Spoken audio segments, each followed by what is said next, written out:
नाजरीन अस्सलाम वालेकुम। IND टुडे न्यूज़ में आपका खैर मकदम करते हैं। आइए देखते हैं ये तफसीलात। रियासत तेलंगाना के जिले विकाराबाद के मंडल टांडूर में हालिया दिनों में रियासती वजीर पी महेंद्र रेड्डी के हाथों कई तरक्की याफ्ता कामों का इफ्तिताह रोनुमा हुआ था। इस मौके पर कुलीन मजलिस इत्तेहादुल मुस्लिमीन के मंडल सदर अब्दुल हादी की सदारत में कई कारकुनों ने वजीर मौसूफ पर फूल बरसाए थे और उसका तनाज़ा बन गया।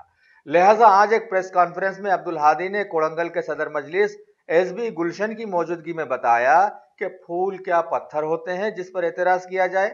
अगर ऐसा है तो हर जगह से फूलों को मुकम्मल तौर पर हटा दिया जाना चाहिए ताकि ना ही फूल बरसें और ना ही कोई तनाज़ा उभर कर आए।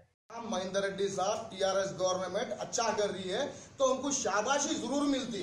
आप काम नहीं कर सक रहे, आपको काम करने का तरीका नहीं मालूम, खाली पुकारना एक मालूम है, म्युनिसिपल में बैठ जाना मालूम है, आप कुछ नहीं कर सकते। आप लोग खाली थालियां बजाने की हद तक है, क्योंकि आप इंशाल्लाह बहुत जल्द म्युनिसिपल चेयरमैन से रीजन दे दीजिए, क्योंकि आप म्युनिसिपल चेयरमैन रहने के काबिल नहीं है।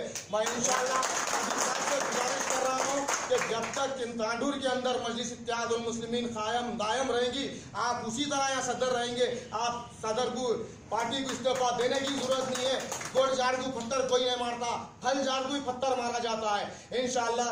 और अगर इसी तरह से आप जबान सही इस्तेमाल नहीं करेंगे तो बहुत बड़े पैमाने पे हम भी तुम्हारे ऊपर मुकदमा दर्ज कराएंगे कांग्रेस के ऊपर इंशाअल्लाह।